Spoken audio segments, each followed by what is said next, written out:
Mais uma vez, sejam bem-vindos ao nosso canal Unidos a Jesus. Dessa vez, aqui com o nosso irmão Josué Falquete, mais uma vez. Obrigado por nos receber na sua casa novamente. Hoje nós vamos tratar um tema que está sendo discutido por nós nesse mês de abril, a respeito de Páscoa, da Páscoa. E nós vamos aqui tratar rapidamente um pouco do contexto histórico do povo de Israel, desde a sua saída no Egito até o cumprimento do Cordeiro, em Jesus. Nós vamos tentar resumir aqui um pouco da história, é muita coisa para pouco tempo, para se discutir assim de uma vez só. Mas nós vamos aqui fazer um apanhado geral de informações para a gente não dar um salto na história, não sair lá do Êxodo 12 direto para Hebreus 9, para a gente tentar fazer o meio de campo para que fique entendido, todo o processo. Sim.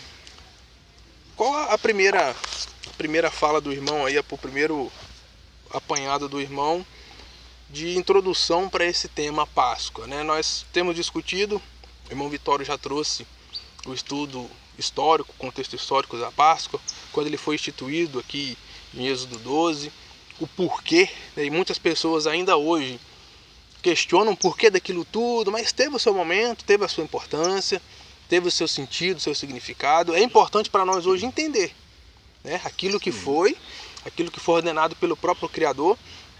E nós iniciamos também um estudo a respeito de Malaquias, aquilo que Deus fala para o povo através de Malaquias, e os próprios sacerdotes, o próprio povo tinha corrompido. Isso que foi dado por Deus aqui, no Êxodo 12. Então, qual é o primeiro apanhado que o irmão faz para a gente entrar nesse estudo?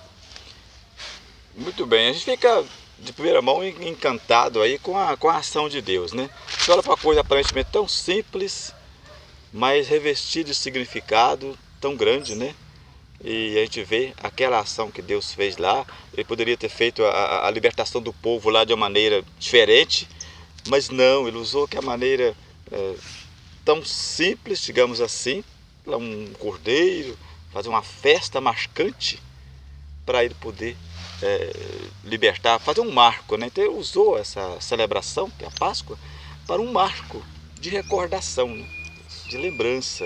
E aí ele determinou, faça dessa e dessa forma, use esse cordeiro dessa forma e tal, que esta noite vai ser a noite da libertação.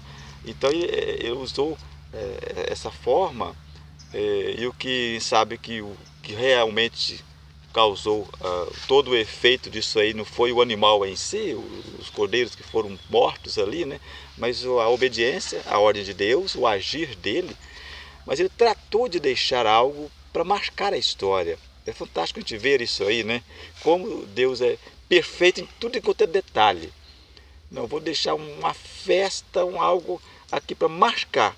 E aí ele instituiu essa festa, essa Páscoa, que significa o passar sobre, que a morte estaria, aquela noite, a morte ia marcar o Egito, E a única maneira de as pessoas não morrerem, se livrarem da morte não entrar na casa das pessoas ali, não importa quem era, mas a morte ia passar, e só não passaria onde tivesse aquela marca, que ele usou lá, o cordeiro e tal, dentro daquela formalidade que ele determinou, Então isso encanta a gente, como Deus age na perfeição dele, poder dele, e ele cuidou de deixar algo para ficar marcado, para que o povo viesse a celebrar aquela festa ali, para recordar daquele feito, aquela maneira de libertação dele. E um ponto importante que às vezes nós deixamos passar em tudo que aconteceu durante as 10 pragas, o povo que foi liberto, o povo hebreu, Sim.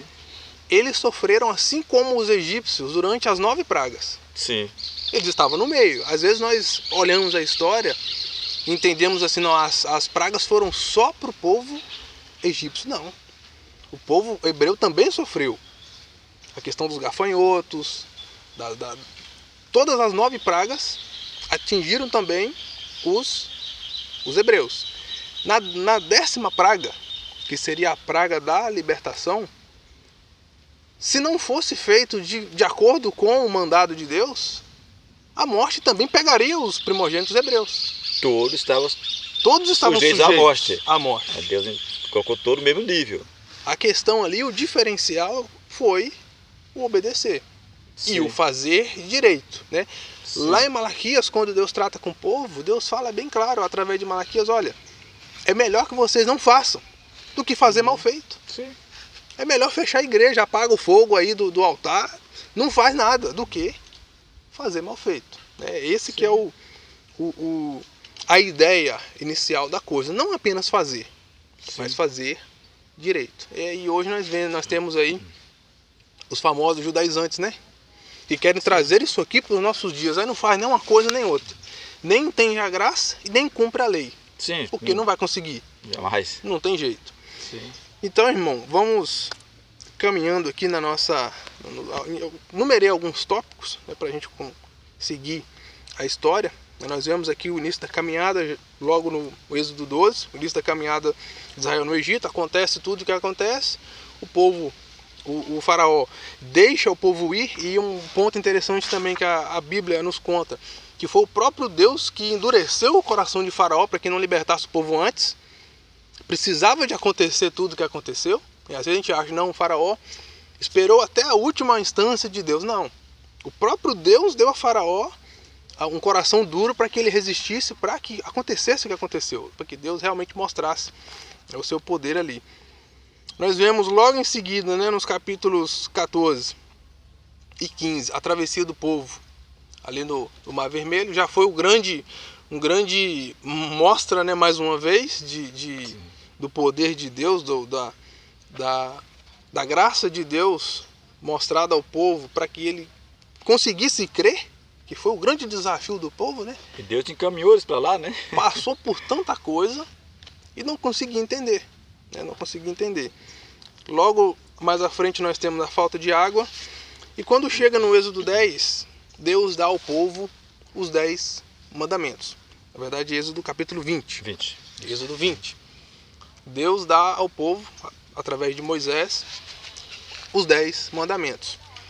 Outra coisa que é mal entendida até hoje, a questão dos 10 mandamentos. Os 10 mandamentos dados a Moisés nesse momento aqui de Êxodo 20, é para a igreja hoje? Então, essa falta de entendimento, né, muitas vezes é a confusão das pessoas. Muitos querem buscar cumprir aqueles mandamentos como se fosse um judeu. E lá tem o seu fim específico, para a época específica, para a razão específica, né? Só que hoje nós temos, eu diria, não dá para contar, né, os mandamentos que tem, né? Uma abrangência do significado dos mandamentos muito maiores. É verdade, porque demanda uma renúncia do eu, enfim. O Senhor Jesus, nos seus mandamentos, né, todos, é interessante observarmos que todos eles estão presentes, com exceção de um dia específico que lá quando mandou, vai guardar o dia tal e tal. Hoje você não tem ele, você tem, né, um descanso, não para o seu físico, mas um descanso para a sua alma, que é a pessoa de Cristo, né, que é o nosso descanso permanente, né? Mas os demais, todos eles estão presentes, né? Ver como Deus é perfeito em ordenar aquelas leis lá para educar o povo, para corrigir, instruir o povo. Você vê lá os mandamentos que tratavam do relacionamento do homem para com Deus. O primeiro que foi tratando dele: eu preciso que vocês tenham um relacionamento comigo dessa forma. Ele ordena. Depois entre as pessoas, né? Então depois as leis, outras tantas leis, né? Estão nos 10 mandamentos em si, né? Que se contextualizam todas, né? Depois vem especificando tantos mandamentos, tantas ordens para um bem ordenar do povo. Deus, ele tem as ordens dele, tudo tem que fluir como Deus quer. Quando as pessoas querem conduzir a vida como elas querem, aí se complica. Então Deus, desde o princípio, Deus ordenou lá no Gênesis. Ele ordena: faça dessa forma, assim não, que se fizer vai dar problema. Então, o homem muitas vezes insiste em criar por conta própria. Mesmo tendo a ordem explícita, ele busca uma maneira de fugir daquilo e criar a sua maneira, né? Então, nós estamos presentes, sim. Os mandamentos hoje estão todos dentro do Evangelho, com muita clareza, com muito maior amplitude, com muito maior significância para nós. E é interessante entender os mandamentos nesse momento aqui do povo, que nós poderíamos definir esse povo até nesse momento como talvez inocentes em relação a essas regras. Por quê? Como que você repreende uma criança se você ainda não ensinou a ela que aquilo não pode, que aquilo é errado? Então primeiro se educa e depois se cobra. É o que Deus faz com o povo. Olha, Perfeito. isso aqui são as regras que vocês precisam. Vocês fazendo isso, o final é isso aqui, é a morte, a condenação. E é interessante que os mandamentos eles não davam uma forma de justificar. Mostrava o erro, o ato errado, e mostrava a condenação. Não tinha como se... É uma lei para ter efeito, ela tem que ter ela tem que mostrar, tem que ter a pena. Ela mostra o erro e aponta a pena. Assim, uma lei que você não tem, você mostra apenas um erro, está errado. Mas se errar dá o quê? Nada, então não adiantou. Só tem uma lei inócua. E Deus não vai fazer algo inócuo, sem valor. Então ele tinha as normas e apontava, se infringir, tem consequências. Tem a pena. E o povo pagou caro por isso, né?